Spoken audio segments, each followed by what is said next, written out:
सनसनीखेज खबर propaganda media आपको कभी नहीं दिखाएगा। आप स्क्रीन पे देखिए, आपको पता चल जाएगा ट्रंप ने बच्चों पर लगाई जाने वाली वैक्सीन्स को लात मार के देश से बाहर निकाल दिया। आप ट्रंप के इस न्यूज को देखेंगे तो आपको समझ आएगी कि अभी तक जो बच्चों को 72 शॉट्स लगते थे बचपन में लगाई जाने वाली वैक्सीन, उनमें से अधिकतरों को खत्म कर दिया। 11 वैक्सीन अभी बचा हुआ है। एक्चुअली ट्रंप जब प्रेसिडेंट बनने वाले थे तभी उन्होंने बोल दिया था कि उन्हें लगता है कि ये जो वैक्सीन है इसके खेल की वजह से ही बच्चों में ऑटिज्म आ रहा है और उनका एक सबसे बड़ा काम रहेगा कि इन वैक्सीन को ख़त्म करना। इन वैक्सीन को ख़त्म करने के लिए सबसे पहले तो उन्होंने WHO को लात मार के देश से बाहर निकाला, ये खबर आपको पता ही होगी। और उसके बाद 22 सितंबर को उन्होंने एक बड़ा प्रेस कॉन्फ्रेंस करके ऐलान कर दिया और साफ साफ बता दिया कि जो बच्चे वैक्सीन नहीं लगाते उनमें कभी भी ऑटिज्म नहीं होता और जिनमें ऑटिज्म होता है वो वही बच्चे हैं जो वैक्सीन लगाते हैं और वैक्सीन की वजह से ही ऑटिज्म होता है। उन्होंने क्लियरली बताया कि अमेरिका में कई सारे स्टेट्स ऐसे हैं, कई सारे शहर ऐसे हैं जहाँ पे हर 12 में से एक लड़के को ऑटिज्म है। इतनी भयानक तरीके से ऑटिज्म अमेरिका में फैल चुका है और जल्द ही उन्हें कोई ना कोई कदम उठाना पड़ेगा। अल्टीमेटली 5 जनवरी 2026 को उन्होंने अनाउंस कर दिया और CDC का लिंक आप देखिए, इस लिंक में जाएंगे तो आपको पता चलेगा कि ये वाकई में सच है। यानी कि आज के टाइम पे US के बच्चों को 72 जैब्स या शॉट्स की जगह सिर्फ 11 वैक्सीन लगने वाली हैं और आप देखेंगे कि आने वाले दिनों में ये वैक्सीन भी पूरी तरह US से ख़त्म होने वाला है। इस चीज़ से आपको ये समझ आ रहा होगा कि ये जो वैक्सीन का खेल है इसी की वजह से आज हमारे देश में बात करें या दुनिया में बात करें, बच्चे बेहद बीमार हैं। गौर से देखेंगे हमारे देश की हालत तो आप पाएंगे कि हर आज की तारीख में हर दूसरे बच्चे को डेंटल प्रॉब्लम है, हर तीसरा बच्चा चश्मा पहना हुआ दिखेगा, हर चौथे बच्चे को भयंकर तरह से इंटेस्टाइनल डिसऑर्डर है, हर 10 में से एक बच्चे को ADHD है, attention deficit hyperactivity disorder, हर 12 में से एक बच्चे को अस्थमा की दिक्कत है या रेस्पिरेटरी डिस्ट्रेस है, हर 100 में से एक बच्चे को ऑटिज्म है, हर 500 में से एक बच्चे को सेरेब्रल पाल्सी है, हर 1000 में से एक बच्चे को डायबिटीज टाइप 1 है। अगर आप कैलकुलेशन कर लें, मैथमेटिक्स लगा लें तो आप पाएंगे कि लगभग हर बच्चा बुरी तरह से किसी न किसी रूप से बीमार है। आज से अगर 30 साल 40 साल पुरानी बात करें या हम अपने ज़माने की बात करें, उस वक्त ये सारी बीमारियों के नाम और निशान नहीं थे। उस वक्त ऑटिज्म नाम की कोई चीज़ नहीं थी। उस वक्त ADHD, सेरेब्रल पाल्सी ये सब होते ही नहीं थे। लेकिन जैसे जैसे हमारे देश में भी वैक्सीन की संख्या, बच्चों में लगाने वाली वैक्सीन की संख्या बढ़ती गई, वैसे वैसे ये बीमारियों की तादाद बढ़ती चली गई। आज की तारीख में जैसे मैंने बताया हमारे देश में हर 100 बच्चे को ऑटिज्म है, हर 10वें बच्चे को ADHD है। मतलब ये कि 50 लाख ऑटिज्म के पेशेंट हमारे देश में हैं और करीब 2 से 3 करोड़ ADHD के पेशेंट्स हैं। तो उनका जो सबसे बड़ा कारण है बच्चों में लगाई जाने वाली वैक्सीन। और हमेशा हमारा देश US को फॉलो करते रहा है एज फार एज जो मेडिकल से जुड़े हुए डिसीजंस के लिए। क्या अब देश फॉलो करेगा? अब शायद नहीं फॉलो करेगा, क्योंकि अब हमारा देश ये मेडिकल इंडस्ट्री, वैक्सीन इंडस्ट्री का पूरी तरह गुलाम हो चुका है। और इसीलिए आज की तारीख में भी हमारे देश में एक बच्चे को 30 से 40 वैक्सीन तो लगाए ही जा रहे हैं और हालत तो आप देख रहे गंभीर होती जा रही है। जो बात मैंने आज बताई है कोई पहली बार नहीं बताई, याद कीजिए। 30 नवंबर राजीव दीक्षित जयंती के दिन 2025 यानी कि 2 महीने पहले ही मैंने ये किताब रिलीज की थी, ऑटिज्म से आज़ादी, और इस किताब में सारी बातें लिख दी थी और ट्रंप ने क्या किया, क्या करने वाले हैं और देश दुनिया में किस प्रकार भयंकर रूप से वैक्सीन के खेल की वजह से ये सारा बच्चों में जो एक महामारी आ रही है, बच्चों की महामारी बोल सकते हैं, उसका मेन कारण वैक्सीन और सारे सबूत इसमें दिए ही हैं। और अगर आप में से किसी को ये लगता है कि ये सारा वैक्सीन जो है इनसे बच्चों को लाभ मिला है, आपको लाभ मिला है, तो लाभ मिला है ऐसा आपको बताया जा रहा है, लेकिन क्या ऐसा कोई सबूत कभी किसी ने कभी दिया है? आई एम श्योर कि नहीं दिया है, क्योंकि ऐसा कोई सबूत है ही नहीं। इस पे 23 जनवरी यानी सुभाष चंद्र बोस जयंती के दिन हमने एक बड़ा प्रेस कॉन्फ्रेंस किया, एक बड़ा कार्यक्रम किया दिल्ली में, और उसका लिंक आप स्क्रीन पे देख रहे हैं। इस लिंक में जाके देखेंगे तो सारे सबूत आपको मिल जाएंगे और आप खुद ही कन्विंस हो जाएंगे कि वैक्सीन सिर्फ एक खेल है, मानव को, इंसान को बीमार रखने का एक तरीका है। और हमने 23 जनवरी को ये किताब भी रिलीज की अंग्रेजी एडिशन में, जो हिंदी एडिशन तो 30 नवंबर को रिलीज की, अंग्रेजी एडिशन क्योर ऑटिज्म नाउ ये भी रिलीज किया। और साथ ही में हमने पेश किया हमारे ऐसे बच्चे जो एक टाइम पे ऑटिस्टिक थे बिकॉज द वैक्सीन्स। वो सारे बच्चे स्टेज पे आए, उनके पेरेंट्स ने बताया कि जैसे जैसे वैक्सीन लगाते चले गए वैसे वैसे हमारे बच्चे की बोलचाल बंद हो गई, उनका हाइपर एक्टिविटी शुरू हो गया, उनका एबनॉर्मल बिहेवियर शुरू हो गया और वो अलग थलग रहने लगे, सोशल इंटरेक्शन कम हुआ। और ये सारी बातें उन्होंने अपने मुंह से तो बताई, एट द सेम टाइम उन्होंने ये बताया कि जैसे जैसे कैन प्रोटोकॉल की और ऑटिज्म नाउ प्रोटोकॉल हमने बच्चों के ऊपर अप्लाई किया तो उनकी स्पीच वापस आ गई, उनका हाइपर एक्टिविटी कम हो गई, उनका ऑटिज्म से जुड़े हुए सिम्टम ठीक होने लगे।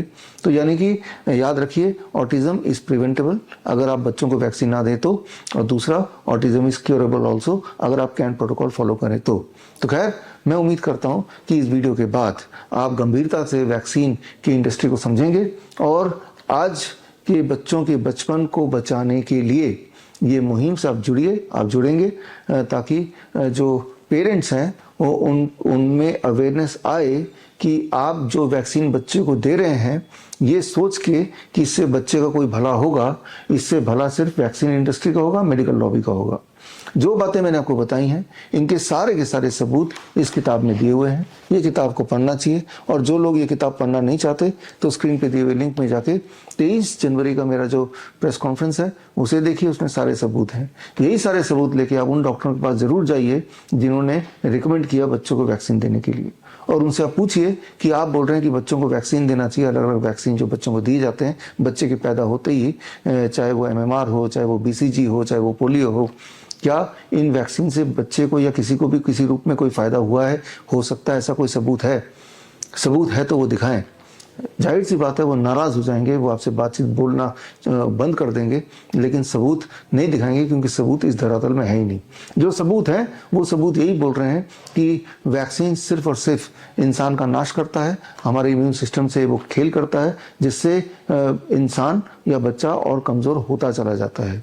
तो सबूत तो खैर इस किताब में है ही, या जो मेरे प्रेस कॉन्फ्रेंस में था ही, और उसका नतीजा भी ये है कि अब इवन US जो कि वैक्सीन का गढ़ माना जाता रहा है, उन्होंने भी अपने बच्चों के जब हालत देखी तो ट्रंप सरकार, जिनका पहला one of the top most priority यही थी कि वैक्सीन्स के खेल को एक्सपोज करना, तो उन्होंने वो कर दिखाया।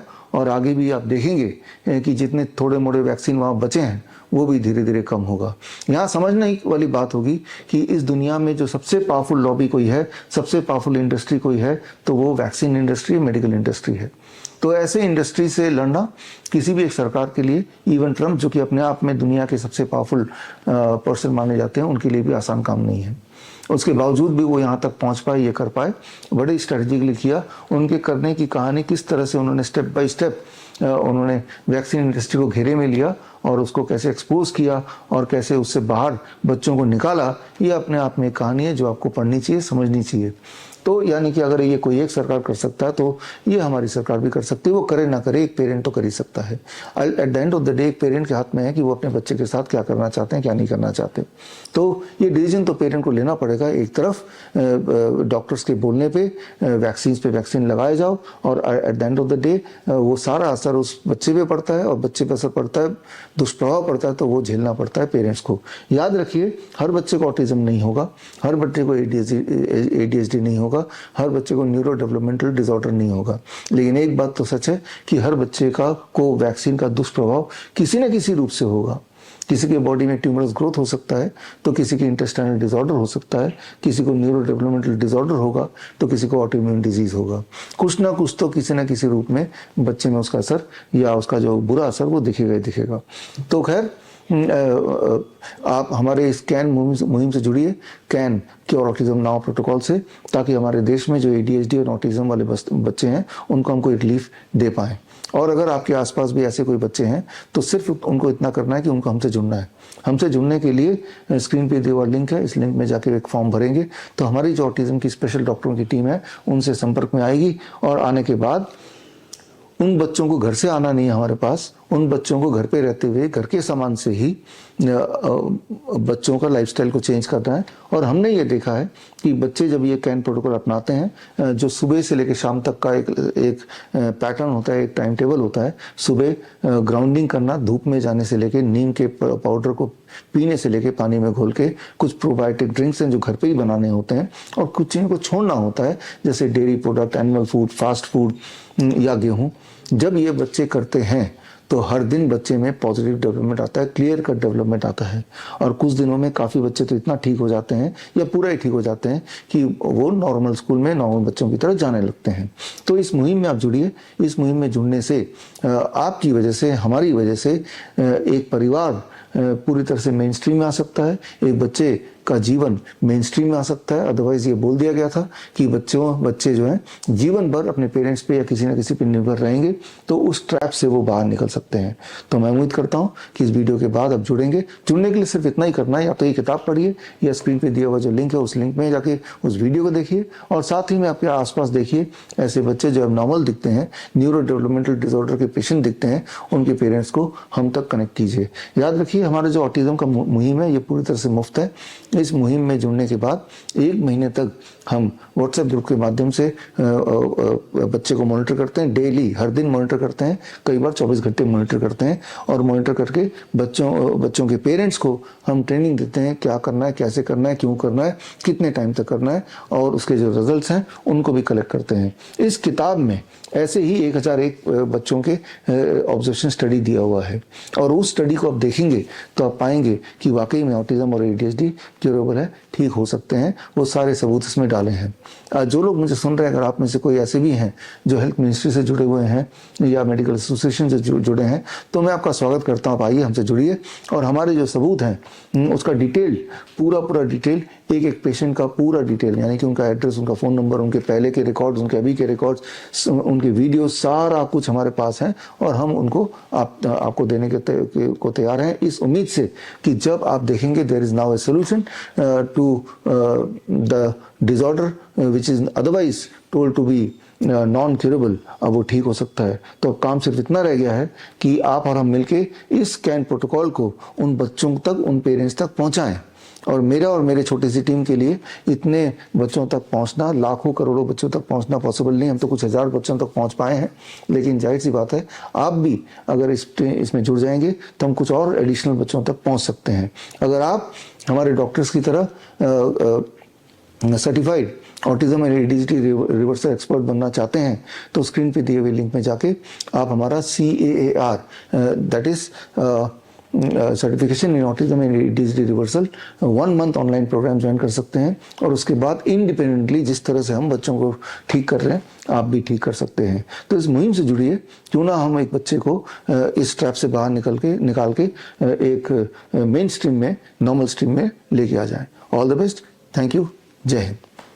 बड़ी से बड़ी बीमारी का आसान से आसान इलाज घर बैठे ही हो सकता है। अधिक जानकारी के लिए कांटेक्ट करें nearest Dr. BRC Clinic @ home।